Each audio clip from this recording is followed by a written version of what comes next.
امیر المومنین جناب صدیق اکبر سب سے افضل انبیاء کے بعد افضل اور اعلیٰ امیر المومنین جناب صدیق اکبر رضی اللہ تعالیٰ. اور حضور کا کوئی بھی شادی فتح مکہ سے پہلے ایمان لایا ہو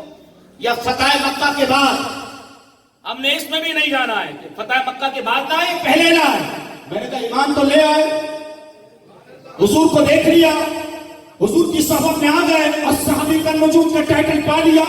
رضی اللہ عنہ و رضوان کا ٹائٹل پا لیا. میں نے کہا وہ صحابی ہے، اکرم الصحابی فإنهم خیرکم، میرے صحابہ کی تعظیم کرو، یہ تم سے بہتر ہے.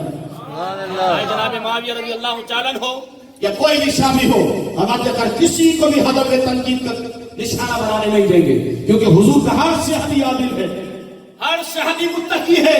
ہر صحابی پرہیزگار ہے، اور صحابہ کی ایک کلاس تو پکی ہے کہ تمام صحابہ جنتی ہے. یہ اہل سنت کا عقیدہ اور اہل سنت کا مشرب آپ کے سامنے بیان کر